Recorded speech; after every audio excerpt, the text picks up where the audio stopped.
What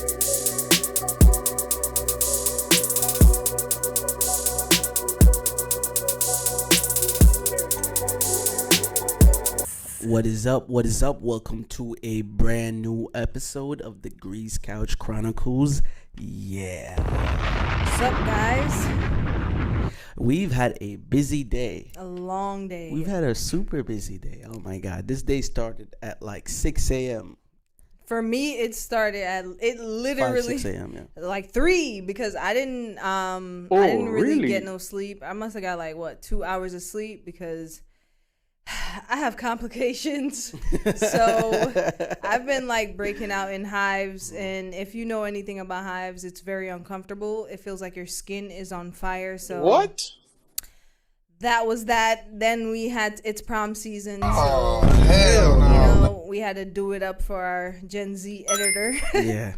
Shout out to her, you know what I mean? Yeah, it's been busy, it's been hectic, so.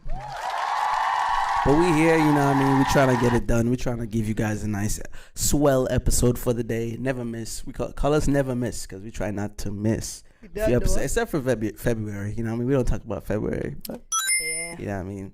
Things had to get done in February. That's all. Done. Yeah. It's before we do get started. If you're here visually, yes.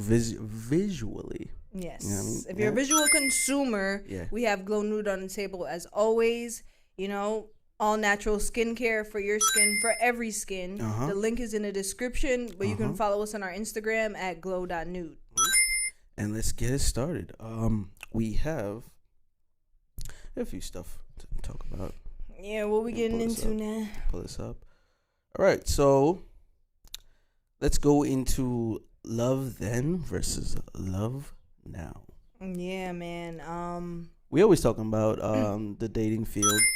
And what's going on in the dating field, how people are dating right now. It'd be scary to be in the dating field right now. Yeah, like. It's very scary. The dating pool definitely got piss in it. But speaking from somebody that's outside the club, because I'm not in the field. But so I've been told, so I've seen on social media. But also relating to the music, back then, the way they used to give it up in love songs, you felt it more. You know what I'm saying? Like, I will cross the ocean for you.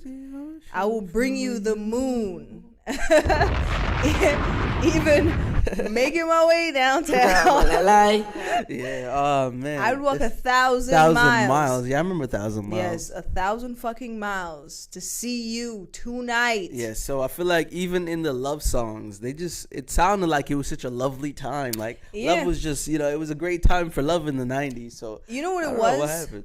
It was more so people like not being afraid to give it up crazy because again, social media wasn't prevalent. Not that much exposure. Yeah, it's not the embarrassment of if you were getting cheated on or if you were getting played, like, or maybe you just didn't know. Yeah, it was done discreetly. People had a little bit more class. That's peak. Yeah, about their thing, but I don't know. Love now is crazy. I don't even think much people are that in love. Like I talk about it all the time. Like, nah, it's hard to really be in love. Because it's people feel like love is frolicking through a field of roses, and it's definitely not. Love definitely is. There are some good times. That's why you are in love. No. It's definitely like a majority of good times. It's not all field frolicking, though, is what I'm saying. When it comes to love, love is trying. Like, it gets testy, so you have to know how to shook and jive when it comes to love, and you have to know how to make stay sacrifices in it and stuff like that. Right. So it's up to you at the end of the day. A lot of y'all just experiencing lust, so not just that. It's just like a lot of bouncing around. You know what I mean, from this person to that person to this person, and I believe in like ties, spiritual ties, soul ties. Right. So if you're just tying the knot with somebody and then unloosing, tying the knot with somebody, unloosing, tying the knot, cutting the knot, before you know it, your knot is gonna be small. Right. Because of how you've adjusted your knot so many times, you all wind it up. You know what I mean, like a ball of yarn too. So I feel like, of course, the less the better. Try to make actual connections with people. You know what I mean. Ask those questions you never asked. Be more vulnerable. You know what I mean. Try to learn, of course. And no one's perfect. I'm not saying this is how you be the perfect person or whatever, but it's not necessarily about being the perfect person, but love just know that when you are experiencing love, if you've never experienced it, that it is, it gets trying sometimes, and you have to be willing to stick in it, whether it be a romantic relationship or a friendship. Like, if you love somebody, you have to be willing to love them unconditionally. Yeah, for sure. And a lot of the times, loving somebody unconditionally comes with a lot of things, baggage, all that stuff. Yeah, it's unconditional though. Yes. So think about that. It's like, you know what? I'm supposed to love this person, so let me keep thinking about that. Yeah, and understand that love starts with that's yourself. The hardest first. Part. Yeah, that's the hardest part. Is that mental battle? You know what I mean? Yeah, love starts with yourself first. You got to be able to love yourself before you can be able to give love to somebody else. Yeah, for sure. You gotta love yourself. Yeah. Definitely gotta love yourself. I feel like, I don't know, you maybe can't really probably experience love if you don't love yourself too, right? Yeah, that's why a lot of people haven't really experienced it, because if you're looking in a mirror and it's like you're projecting, you're unsatisfied your with and all that stuff, what you see, or not just physically, appearance wise, but internally, and you're just unsatisfied. I know a lot of y'all can't look at yourself in the mirror for more than like a millisecond at that. A lot of people, you know what I mean? A lot of people. So it just takes time to love yourself first, and then you can be able to pour into somebody else. That's P. Yeah, I agree. Yeah, but sticking on the topic of love, one thing as a Jamaican that I don't love is fucking oxtail, bro. Like, but you're vegan though. That's not fair. It's not. But that's to say, like, I ain't never takes oxtail before. I know. No. When you were non-vegan. Yeah, when I was non-vegan. Back in the past. Yeah, when I was non-vegan, I wasn't really like an oxtail person. I'm more of like a goat vibe. You know what it is? I understand. It's the same thing with goat too. It's the not the hassle, but like it's like you're doing so much for the meat, and the meat that you're getting is not a lot of meat. Same thing with shrimp, you know what I mean? It's like, and crab, like, it's for this. It's good when it's in an abundance, if you got it like that, you know what I mean? That's P. But I just feel like you're not eating a lot of meat. Pause. You know what I mean? But the thing with oxtail is that I prefer oxtail, like, for me, I'm not a fan of like brown stew unless it's like really? Fish. When I used to eat fish and stuff like that, I rather brown stew fish. When it comes to oxtail, y'all niggas gotta do something else with it. Y'all stay doing the same shit over and over again. Like, what do you mean? Curry the oxtail, barbecue really? oxtail. Yes, fucking curry oxtail, bro. That just sounds crazy though. Nah, why? Because you ain't never had it? I feel like I've had curry oxtail in my lifetime. Like, experience new shit with the oxtail. Like, stop doing boring shit. I never thought about that. To curry the oxtail? What else would you curry? Could you curry mac and cheese? Hell no, that's disgusting. Curry lasagna? Curry lasagna probably would slap if it's if curry? you mix it in with a non-traditional lasagna sauce. Have they curried turkey wings? Hell yeah, curried turkey wings? That would be lit. Man. What don't I like? I'm not a curry chicken fan. You're not a curry chicken fan?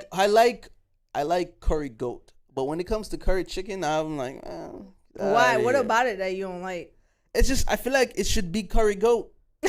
You feel the chicken should be goat? It's like you want to have curry goat. You want to have curry goat. The thing with me with curry is it has to be a bony part of the meat for it to be flavorful. You know what I'm saying? I don't mind the non-bony I don't want no curry breasts. Like, it's mad meat, bro. I prefer the bony part when it's curry because it holds more like sauce. And when it comes to curry, it gotta be spicy. Like, okay, I don't know what the fuck y'all niggas doing with non-spicy curry. That shit just tastes crazy. Then I won't like curry. Yeah, I mean, I'll eat the curry chicken, but like I feel like it's always meaty. Like it's like, all right, I feel like you're shoving like the chicken breast. You're shoving curried layered meat on me because when you dig into the inside, it's just regular meat. Curried layered meat. Yeah, that's what I'm saying. Curry top layer meat. It has to be the bony part. Like if you have like curry chicken foot, like you ever had curry chicken foot? No. Now it got me thinking, what else would you curry? Like that's so crazy. But you could curry chicken foot. You could curry chicken back, goat, ox, tripe. I don't know about the tripe though. I'm saying for that. I don't want that to be a mistake. That's P. But all right, let's move on a little bit. But you know what's funny? Sticking in the topic of food, I've always had like an experimental palate. Like I've always had. Yeah, I like trying some new stuff. Yeah, I've always tried new things. Yeah. Like I think the craziest thing I've eaten maybe have been seahorse. You've eaten? Nah, you've eaten a seahorse? Yes. I was like, that's kind of crazy, but all right. You out here eating sea biscuit, nigga? Yo, that movie was a weird movie. Still, that movie felt like a fever dream. But the race about horse, a fucking horse, like, and man's from Spider-Man. Yeah, he was like the original Spider-Man. Yeah, the Tobey Maguire. Tobey Maguire. Yeah, but that was wow. Like you reminded me of Seabiscuit. Did the horse die? I don't remember. I think the horse died, right? I think That's so. Yo, crazy. all I remember is we had that movie on bootleg, but it was a really good bootleg. Because of Winn-Dixie. That was a sad movie because too. of Winn-Dixie. Oh my, yo, we was giving it up crazy with these white ass movies. Why the fuck was you watching that? Put these up, Gen Z. Or Little House on the Prairie. I've definitely seen that. The Little House on the Prairie, you've seen it too. Was there like a dust bunny that was? I think that's all I remember with that movie. Yeah, Little House on the Prairie. Shout out to those movies, man. Shout out to the movies that molded your childhood, because those are crazy. But we lived upstate New York, like so we've had some that's very stuff. telling. Yeah, I feel like y'all would have been like, these movies make sense. Right up your alley. And My Girl was kind of sad too. What? My Girl. Oh my days, that movie traumatized me. Yeah. It made me like wonder, like, what the fuck? Kid death is like so crazy. I don't like seeing dying kids die. as a kid. Yeah, I don't like seeing kids That's die. so crazy, man. Kid death. Yeah, I've seen that. I saw that. Yeah, I've seen that in a movie. And I was like, wow. The Bridge to Terabithia too. We talked about that one. Kid death, man. Kid death is crazy. But we are gonna go ahead and take a break right here. This is a beat by me, J Degrees. All right, welcome back. Hope you enjoyed that. And you wanna know some stuff about some stuff? Just get in contact, man. You already know what the fucking is. That's P. All right. Sticking in the realm of prom, shout out to class of 2023. You know what I mean? Man, class of 2023. I didn't think I would be alive to say that. And not that I think that, like, What do you mean? Just like in a sense, like, I didn't think that, like, honestly, like, back in the day, I felt like we were gonna live a short life. Not just us specifically, but I thought the world. Because, everybody was saying 2012 is when the world was gonna end. Yeah. So that's why I was like, 2023, to say class of 2023 is insane. Shout outs to them, So shout outs to the class of 2023. Congratulations to everybody that have moved on from something, put hard work for whether it's 4, 5, 6, 7, 8, 9, 10 years. Whether you're going to a community college or going to college or going to high school or going to elementary school or going to middle school. Shout outs to the class of 2023. Yes. Us at DCC celebrate y'all all year, man. Congratulations. But we had some school topics. Yeah. It was the vibes with those. So, given that everybody pretty much experienced a different experience of high school, I want to say, what was your like core memory of high school?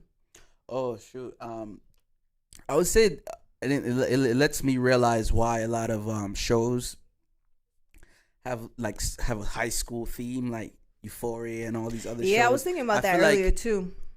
In Degrassi. I feel like a lot of shows talk about school or write about school because it's such a traumatic time in your human existence. You know what I mean? And it changes you from a teenager, from a young adolescent to an adult. Yeah. So I would say the most pivotal times in my high school year, of course, my relationship, my relationship with the girlfriend at the time, now current girlfriend.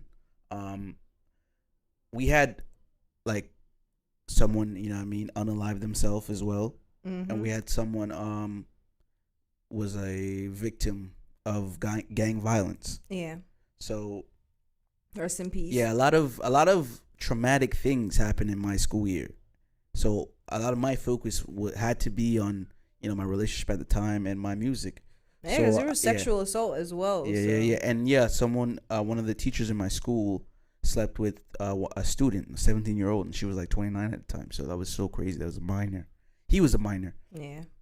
So like a lot of the times to really like, and like I'm thinking back on it now, and they say you got to move past high school years and all that stuff, but we have a podcast wanting to talk about it. So I feel like a lot of times high school shapes you. Yeah, a lot of times like I don't think about what really happened, but like now that I'm really thinking about it, like a lot more now as I get older, it's like a lot of like really traumatic stuff that I don't know if you repress as you get older, but like as you sit back, it's like, wow, maybe that's why people talk about it, because it's like, yo, like some crazy shit happened in those years, you know what I mean? Especially for me. I don't know if a lot of people's experiences like that, but like it seems like it is, because like a lot of shows talk about it. Yeah. People always talk about their high school years. So like high school is such a traumatic time. But me with the stuff I've said about what happened my school year, that was kind of crazy too. So not only that, it's just high school. Like it shapes you for the rest of your life and for the rest of your interactions with people. Because I feel like high school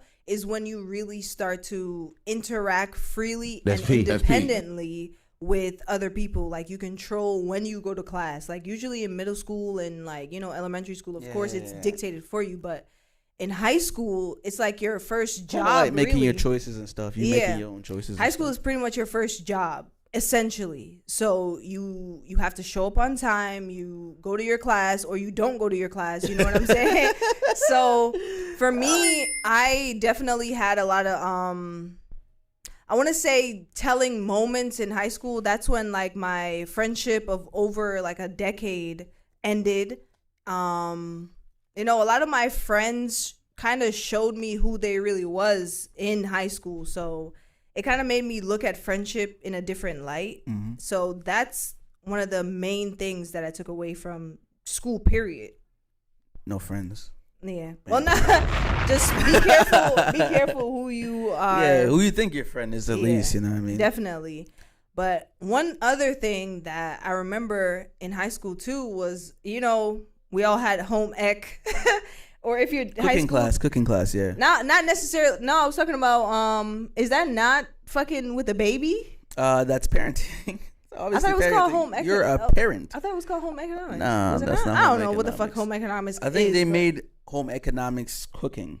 Yeah, but home economics at home. Pretty much. I'm gonna Google I had to take care. I had to take care of a baby. I had one of those babies with the keys, so they would cry. You had to figure out what key it was. It was like the feeding key or the diaper change key, or they wanted to sleep or whatever key. So, I remember not even really messing with it because they gave me the belly too, so I had to carry the belly. Like I think throughout a class period or whatever, the dudes had to do it, and I went through that phase.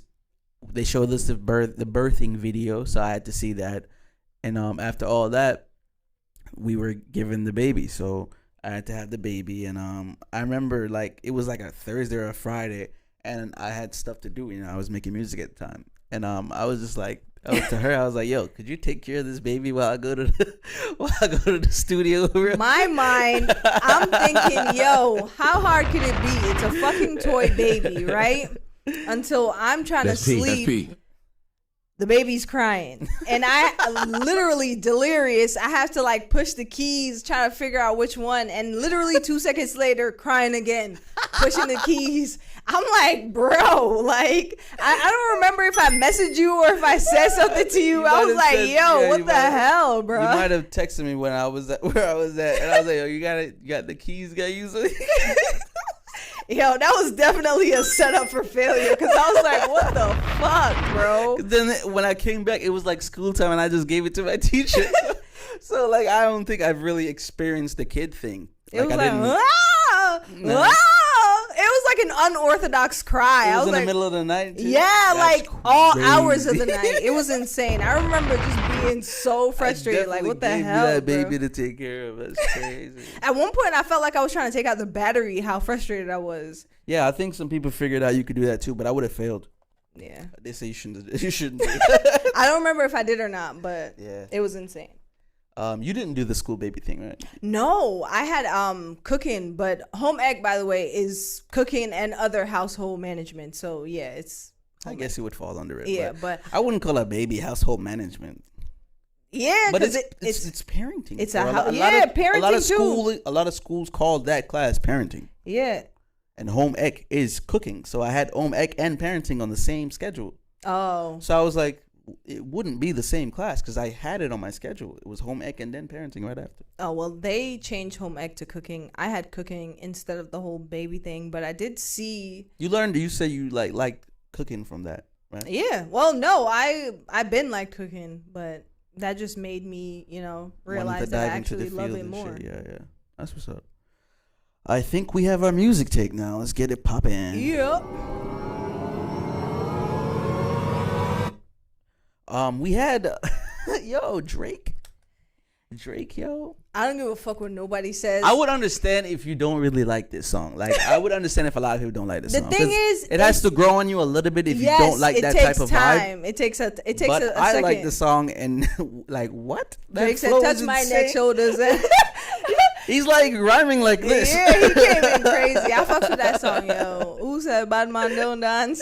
He's going crazy with the Jamaican accent. We're Jamaican, so you know what I mean. Yeah, we appreciate the attempt still, but you know what I mean. That was just like a wild field goal for Drake. So I listened to that song I would understand if you times. don't like it. This is Drake J Hus. Who told you? Yes. Who told you that bad man can't dance? Shout outs to J Hus. He hasn't been releasing music for a minute. This is a big one for him back on the scene. So very interested to hear more from J Hus. Yeah. Always interested to hear more from J Hus. His last album was a slaps. Shout out to the UK. He got a song with Dave that go hard too. With Dave Santan. Yeah. And we got Boldy James and ChanHays. I think he's a producer. Prisoner of Circumstances. I like Boldy James because he's very lyrical and he's just gonna spit at you. There's like rarely any hooks. It's just a bunch of bars coming at you, and it's just you gotta be ready to hear that. By the way, yeah. So this is that type of shit that you gotta get down with. So shout outs to Boldy James and listen to it. You know what I mean? Prisoners of Circumstances. 7 tracks, no features. Just straight to it. And shout outs to Boldy James. Yeah. Boldy James always give me like a chill vibe, you're riding or you're just chilling, you just put on some Boldy. Yeah, it's just vibe. Bars. Whenever you're ready to digest bars, that's when you put it on. Yeah, for sure. We had a good episode today, man. I liked it. Yeah, it's cool. Been us. It's been us. Make sure you subscribe and everywhere. You know what I mean? Like, if you like the visual aspects of like you want to see stuff, check out the YouTube, man. Get the YouTube popping. We're trying to grow that audience over there. So, you know what I mean? Show out and show up. Degrees CouchChronicles on all platforms, Wherever you digest tell your friend content. to tell a friend. Mm-hmm. And that's it. Have a good summer. Try to plan some shit. Make use of those PTO days. Like I said, your job do not control you. You just work there, my G. We're at war with ourselves. We're at war with everyone outside.